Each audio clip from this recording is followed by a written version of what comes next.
With NBA free agency coming to a close, we saw a lot of teams beef up their roster. Some notable moves include Kyle Lowry joining the Miami Heat, Russell Westbrook getting traded to the LA Lakers, and DeMar DeRozan inking a deal with the Chicago Bulls. Free agency offers teams a chance to retool their rosters for the upcoming season. While some teams reinforced their rosters with stars, others brought back old-timers with open arms. Although this isn't common, it does bring in some advantages. Number 5. Al Horford, Boston Celtics. The Celtics have dealt with frontcourt issues in their recent campaigns. Because of this, they moved on from their notable big men in Daniel Theis, Tristan Thompson, Enes Kanter, and 7'5" behemoth Taco Fall. With Brad Stevens elevated to president of basketball operations, one of his notable moves was bringing back Al Horford. In exchange, the Celtics unloaded veteran all-star Kemba Walker.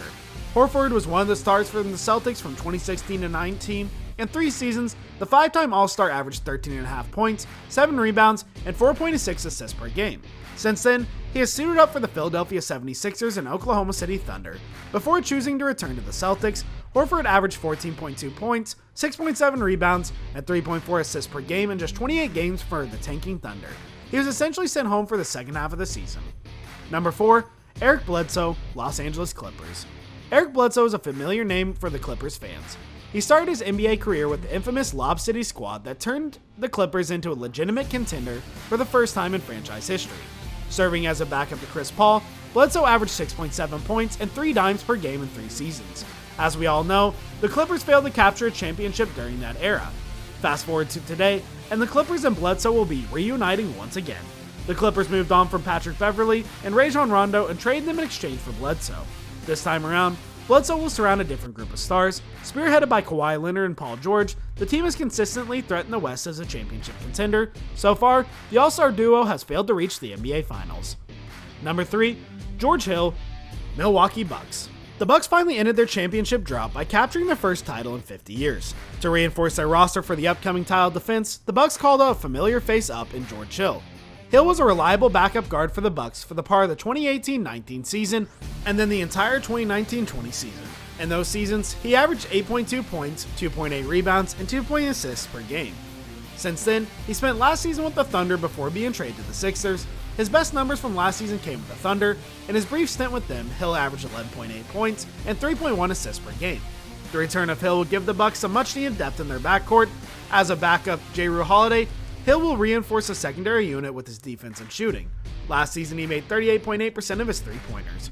More importantly, Hill's familiarity with the NBA Finals MVP Giannis Antetokounmpo and 2-time All-Star Chris Middleton will be key, especially in the postseason. Number 2. Andre Iguodala, Golden State Warriors. The Warriors took over the league for the most part of the past decade. However, they've missed the playoffs twice since their injury-riddled NBA Finals run in 2019. Fortunately for them, the road back to the championship glory might be in sight. Aside from the return of Klay Thompson from injury, the team is also getting Andre Iguodala back. Iggy was a crucial piece in the Warriors' championship runs. His defense and veteran presence impacted the team in ways that transcend the box score. In fact, he was even in their 2015 Finals MVP in their first of 3 championships during the past decade. With Iggy on their roster, the team has another elite defensive stopper that can slow down opposing wings. Number 1. The Los Angeles Lakers Reunion Tour. The Lakers made a lot of noise during free agency. After a disappointing NBA title defense, the team loaded its roster by surrounding their superstar duo with big names. Headlined by the acquisition of Russell Westbrook, the team also signed a slew of former Lakers on Dwight Howard, Kent Bazemore, Trevor Ariza, Wayne Ellington, and Rajon Rondo, with DeAndre Jordan on the way as well. It'll be interesting to see how the Lakers will make it work with these seasoned veterans. Given that most of them are way above 30, the Lakers became the oldest team in the league with an average age right around 31 years old. Although age can be a bad thing, it also brings some benefits. Most of the Lakers returnees know how to win. Howard and Rondo were part of the squad that won the Lakers championship in 2020. In addition to this, Ariza was part of the 2010 squad that raised the trophy. Furthermore, Bazemore and Ellington certainly addressed one of the Lakers' weaknesses from last season, which was perimeter shooting. The former knocked down 40.8% of his triples while suiting up for the Warriors last season. Ellington, on the other hand, has made 38.2% of his treys over the course of his 12-year career.